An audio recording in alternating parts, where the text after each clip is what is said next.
They mocked him. They mocked his plan, his courage, even his sanity. But no one mocked him that morning, on the frozen edge of Hurtgen Forest, when the world finally understood what one desperate man, with one broken machine gun, could do. Before we go into the story, picture this. A forest so dark it seemed to swallow light, so cold that even the breath of dying men froze above their lips. A forest where every tree was splintered by artillery, where every step felt like walking into someone else's grave. It was the kind of morning soldiers remembered for the rest of their lives and prayed they would forget.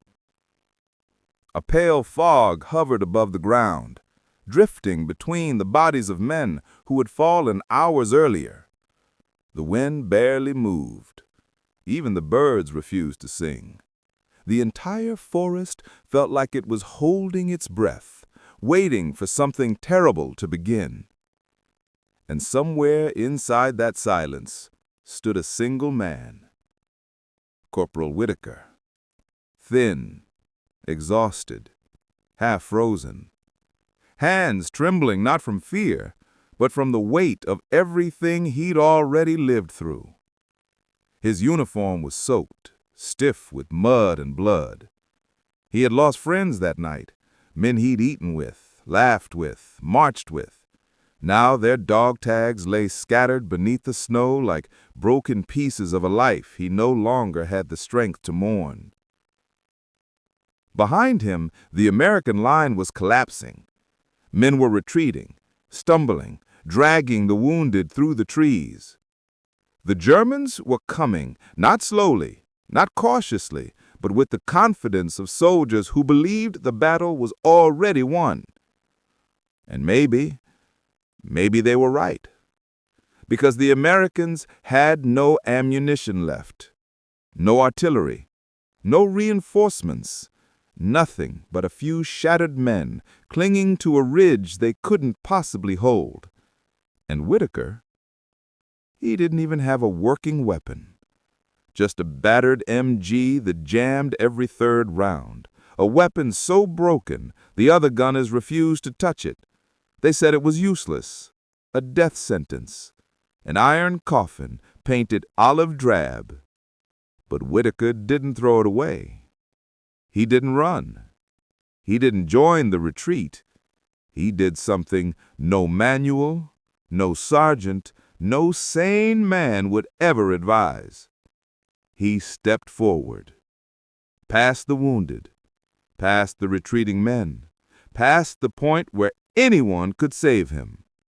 He stepped out into the open snow, set his knee down, and aimed that worthless piece of metal straight at 200 Germans advancing through the fog.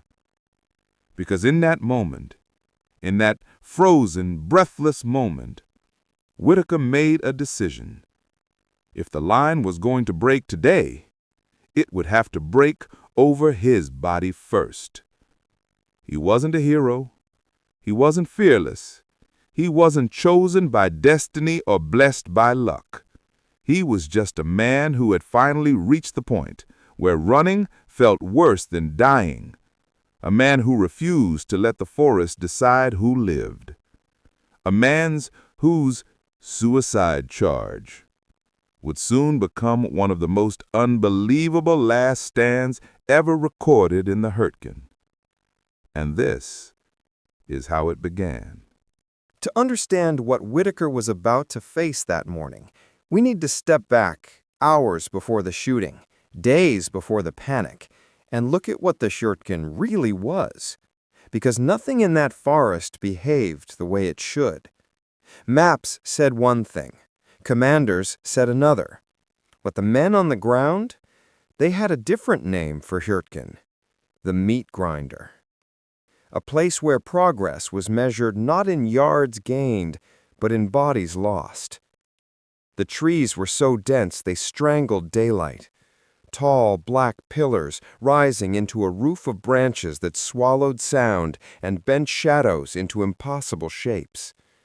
Inside that forest, Men felt watched by the cold, by the silence, by something ancient that had grown used to swallowing armies whole.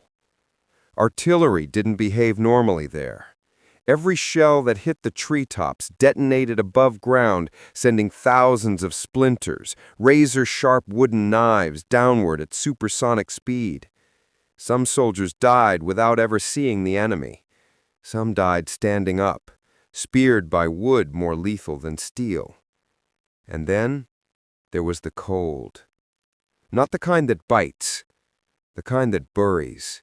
It seeped through gloves, froze rations solid, made rifles lock up even after constant cleaning. Men woke with their fingers stiff, their boots frozen to the ground, and their breath forming clouds that instantly iced over their collars. Every step felt like walking inside a coffin that stretched for miles. Supplies were unreliable. Radio lines cut out without warning. Compass needles spun uselessly, confused by the iron-rich soil. And the forest itself, silent, endless, felt like it was tilting against them, swallowing sound and hope in equal measure. But the worst part wasn't the terrain. It wasn't even the German defenses, hidden in bunkers so well camouflaged they seemed to be grown out of the earth itself. The worst part was psychological. Men stopped trusting their own eyes, stopped trusting their own instincts, stopped trusting daylight, because daylight didn't help. Nothing in that forest ever looked the same way twice. Patrols vanished. Scouts froze in terror. Battle-hardened veterans whispered that Hürtgen didn't just kill men, it took pieces of them, one step, 1 hour, one heartbeat at a time. And this was the world Whitaker walked into.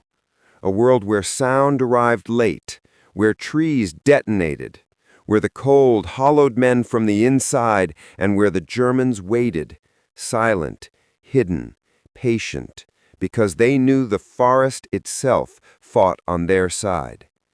Before Whitaker ever fired a shot, before he ever pulled the trigger of that broken MG, he was already deep inside the most lethal battlefield the U.S. Army had ever attempted to enter. And he knew one truth that every man who survived the Hürtgen eventually learned. The forest didn't care who you were. It only cared how long you could endure. Whitaker's platoon wasn't supposed to collapse that day. On paper, they were positioned well. Defensive lines secured, machine gun nests placed with overlapping fields of fire, and enough ammunition to hold out until reinforcements rotated in. But paper doesn't bleed. Men do. And everything that mattered, everything that would soon turn this position into a death trap, started with one brutal truth. Their machine gun section was falling apart. Almost every squad in the forest depended on their MG teams. When everything else froze or jammed, the MG kept firing. When visibility dropped and panic crept in, the MG was the only voice loud enough to keep men from running. But Whitaker's MG team? They were fighting the forest more than they were fighting the Germans. The humidity was relentless. Moisture seeped into weapon housings, condensed inside barrels, turned lubricants into a sticky paste. Bolts rusted overnight. Ammo belts froze together, links stiff as bone. And Whitaker's own MG, his pride, his responsibility, was in the worst shape of all. It had fallen the week before, literally dropped on a rock while repositioning during a night patrol. The right side plate bent, the feed mechanism jammed intermittently. One of the locking lugs had developed a hairline crack. The armorer said the gun should have been pulled from service. Whitaker didn't have that luxury. Not in the Hürtgen. Not with the platoon already short on firepower. He filed down what he could, hammered the side plate back into alignment, and prayed the old beast would hold together for one more fight. But the MG wasn't the only problem. The platoon's morale was fracturing. Some hadn't slept in 36 hours. Others were so numb from cold they couldn't even feel the weight of their rifles. One of the ammo carriers had developed frostbite in both hands, but refused evacuation because he didn't want to leave the boys. And over all of that hovered the most dangerous threat of all. They had no idea how close the Germans actually were. The fog made distance meaningless. Sound bounced between trees in ways that warped the direction of gunfire. Scouts reported footprints that led nowhere, whispering voices that stopped the moment they tried to track them. And then came the radio message. Broken, static-choked, half swallowed by the forest. Movement. Large group. Pulling back. They're regrouping. Then silence. The officer tried to downplay it. He said, "Probably a probing attack."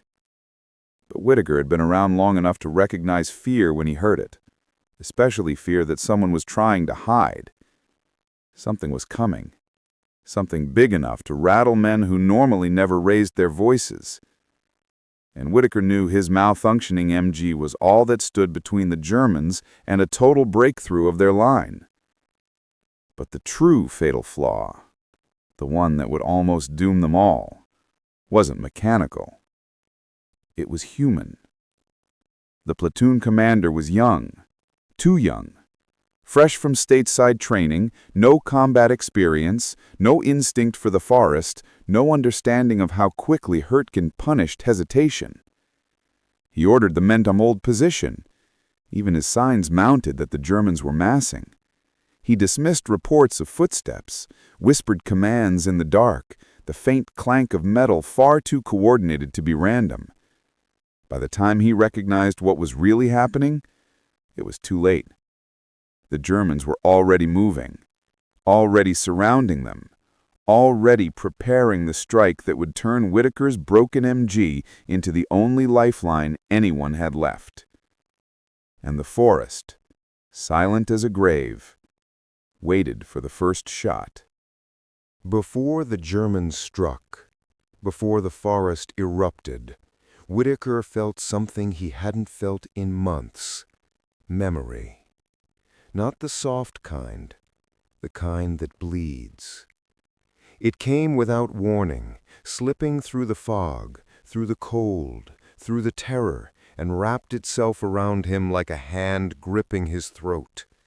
He wasn't seeing the Hurtgen anymore. He was seeing the faces of the men he'd already lost. The first was Corporal Rennie Harper, tall, loud, the kind of man who laughed at everything, even at things that weren't remotely funny, because he believed that if he didn't laugh, the war would eat him alive. Harper had been Whitaker's first assistant gunner. He knew the weapon almost as well as Whitaker did. He died in silence. It happened in the woods outside Schmidt. A single artillery shell burst above the tree line, just one, showering the squad with thousands of wooden splinters, as lethal as shrapnel. Harper didn't even cry out. He simply dropped to his knees with a look of confusion on his face, as if the forest had tapped him on the shoulder. When they found him, a shard of pine, thin as a pencil, sharp as a dagger, was buried straight through his chest. Whitaker had carried that weight ever since. The second face belonged to Private Tolan, barely 19. He'd joined the platoon 2 weeks earlier, still carrying the smell of training camp on his uniform. He was always talking about home, about the diner he worked at, about the dog he missed, about the girl who promised she'd wait for him. Tolan lasted 3 days. A German sniper got him during a routine patrol. Whitaker remembered dragging Tolan by the straps of his webbing, bullets snapping past them like angry insects. He remembered Tolan blinking up at him, lips trembling, whispering, "Don't let me die alone." Whitaker never forgot that line. He repeated it in his head some nights, quietly, when no one else could hear. Then came Sergeant Mullins, the closest thing Whitaker had to a mentor. calm under pressure, a man who never raised his voice even when artillery fell so close the ground shook and roots tore from the earth. Mullins had taught Whitaker how to manage fear, how to breathe, how to stay low, how to keep moving even when the world turned white with smoke. But the forest took Mullins too. During the advance on Kleinhau, a German machine gun opened up from a hidden trench. The first burst pinned the platoon down. The second killed Mullins instantly. Whitaker still remembered the bizarre quiet after Mullins fell, how the forest seemed to pause, as if even the enemy was stunned by what they'd done. The one that haunted him most, though, was Baker. Whitaker and Baker had shared everything: food, cigarettes, stories they swore they'd take to their graves. Baker had been there for Whitaker's first firefight, his first close call, his first real taste of mortality. They weren't brothers by blood, but the war had a way of forging bonds deeper than family. Baker died in Whitaker's arms. A mortar shell landed short, spraying jagged steel across the trench. Baker's neck was torn open. Whitaker pressed his hands against the wound, desperate, screaming for a medic who was already dead. Baker's last words weren't dramatic. They weren't patriotic. They weren't even afraid. He just whispered, "Tell my mom I wasn't scared." That sentence carved itself into Whitaker's soul. Now, standing in the cold, listening to the distant rumble of boots approaching through the trees, the memories hit him all at once, like the forest had ripped the past open and thrown it at his feet. He felt Harper's laughter echo in the dark. He saw Toland's wide, terrified eyes. He heard Mullins' steady voice telling him to keep breathing. He felt Baker's blood on his hands, warm even in winter. They were all gone. And yet, in a way, they were right there with him. Because Whitaker wasn't fighting for glory.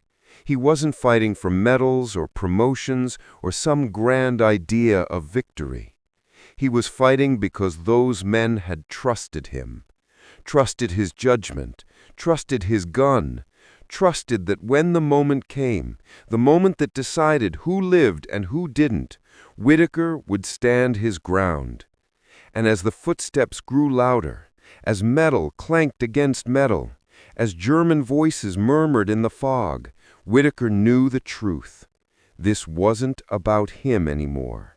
This was about the men he'd lost and the ones he was about to save. And he swore quietly under his breath, "Not today. Not again. I won't lose another one." Whitaker didn't decide to die. He decided not to run. And in the Hurtgen forest, that was the same thing. The moment it happened wasn't dramatic. There was no heroic speech, no thunder, no sudden surge of music in his mind. It came quietly, like a switch flipping inside a man who had run out of places to retreat. He heard the Germans before he saw them, the low murmur of orders, the crunch of boots on frozen soil, the metallic shuffle of magazines being locked into rifles. The forest was thick with fog, but the sound carried like a warning from the earth itself. They were coming fast, too fast. This wasn't a probing attack.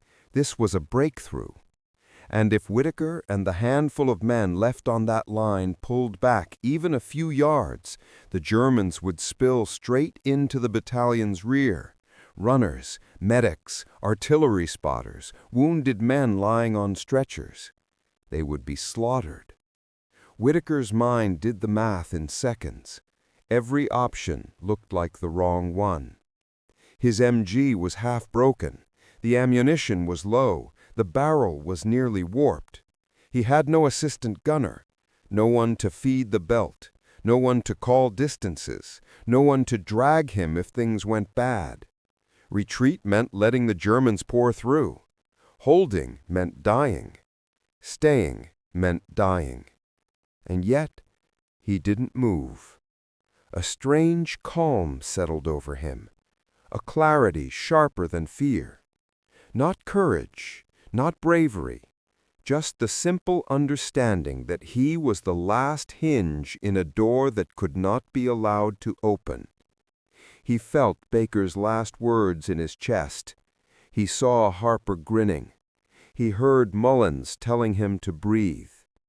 For the first time since the war began, Whitaker understood what veterans meant when they said you stopped fighting for countries and causes. In the end, you fought for faces, for voices, for the men who trusted you, for the ones who would die if you stepped back. He pressed his hand against the MG's receiver. It felt warm, even in the freezing air, like a living thing asking for one last chance to prove itself. A broken gun, a single man, 200 Germans advancing through fog thick enough to swallow an entire platoon.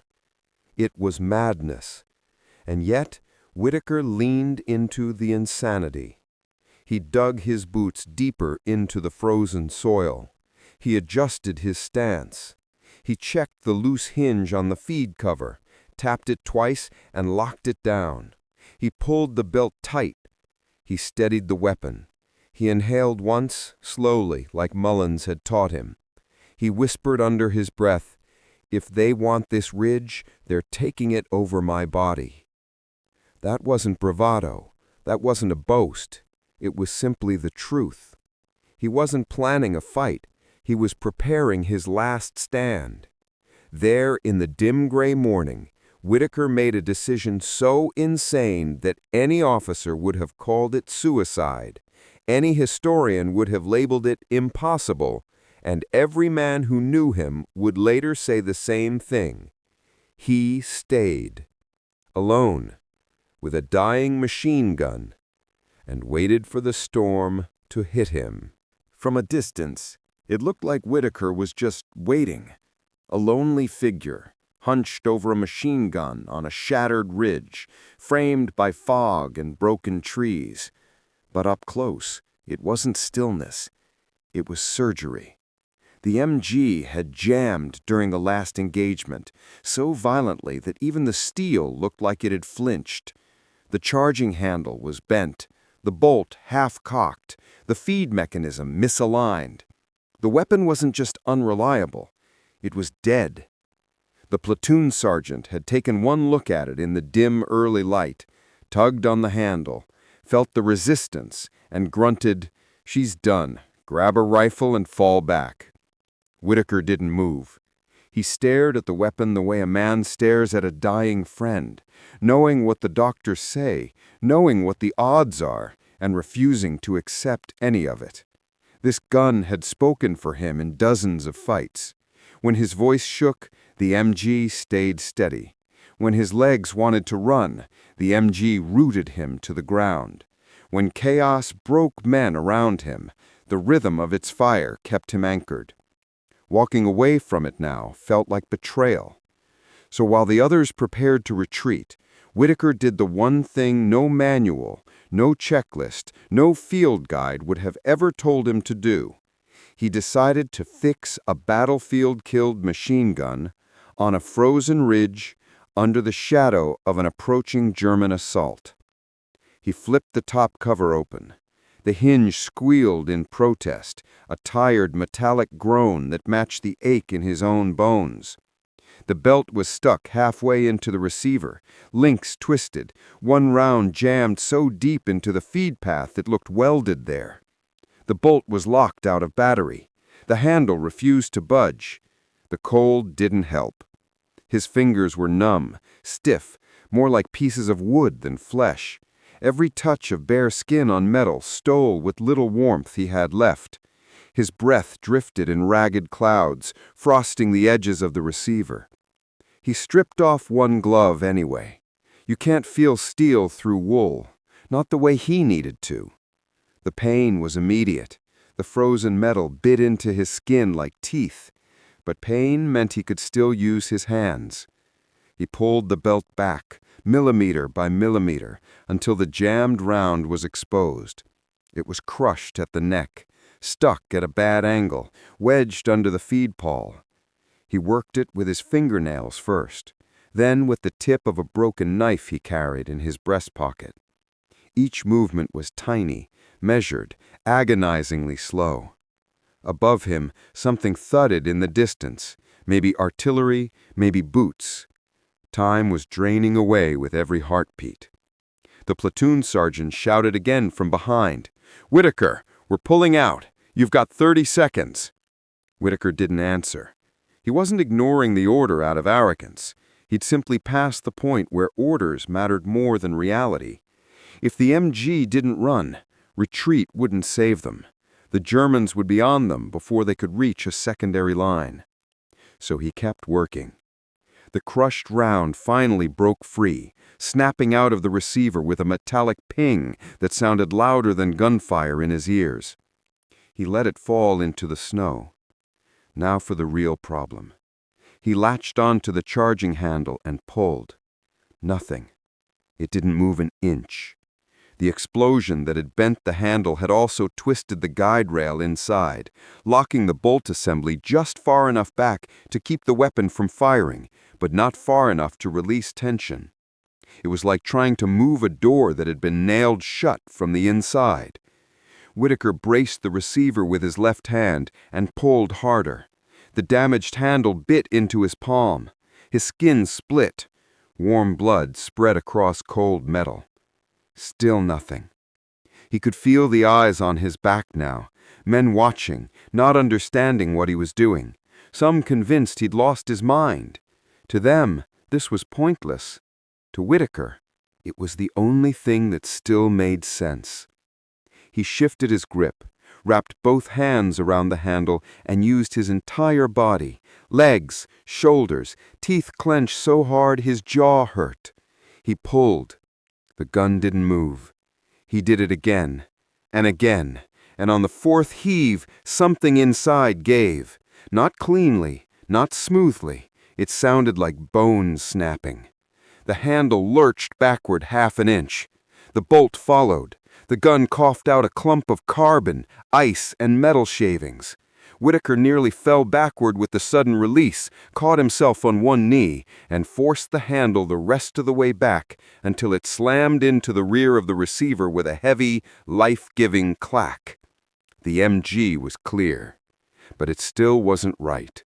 He could feel slack in the mechanism, an ugly looseness that meant the next jam could be worse.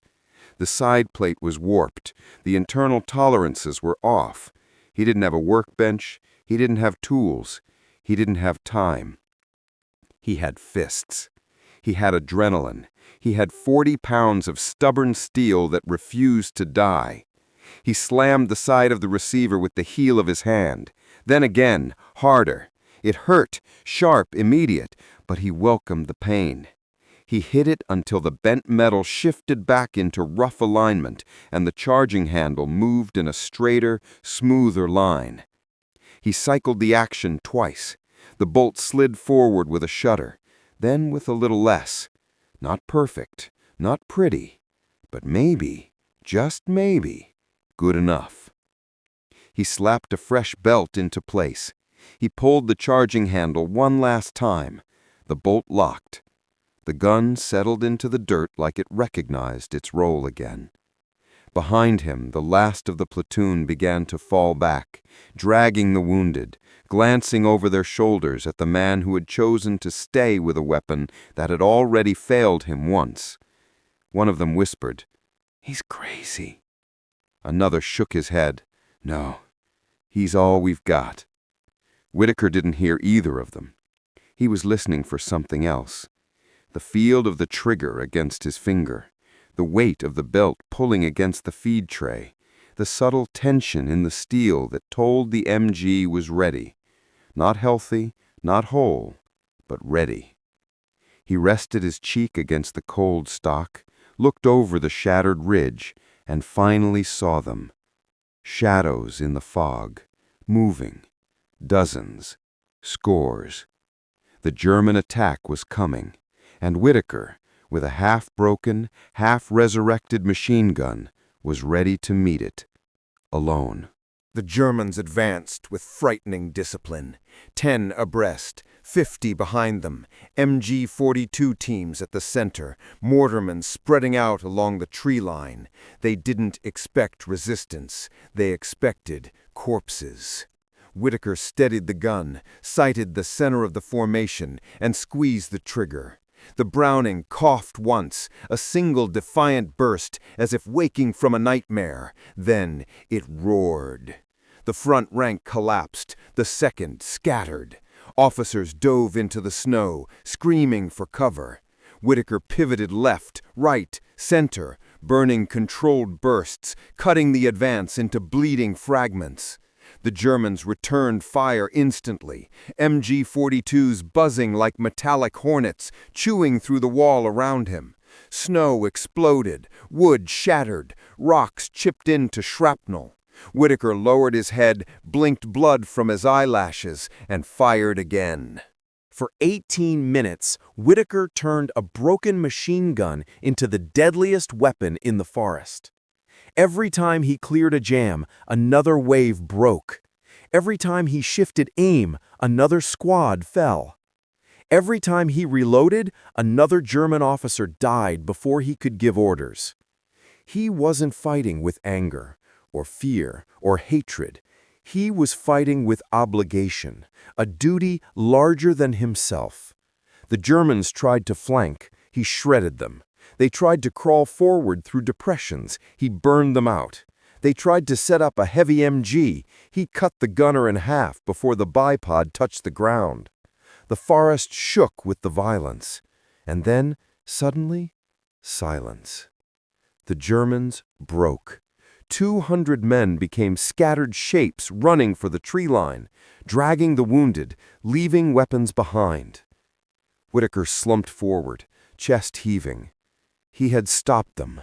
When the shooting stopped, the forest felt wrong. Too quiet. Too still. Too aware. The platoon emerged slowly, men trembling, men crying, men staring at Whitaker like he had done something divine or monstrous. The medic knelt beside him. "Dan, can you hear me?" Whitaker blinked. He couldn't speak. His hands were locked around the grips. The medic had to peel his fingers away one at a time. Behind them, a private whispered, "He didn't fight like a man. He fought like he had nothing left to lose." Another whispered back, "He fought like he couldn't afford to lose." Both were right.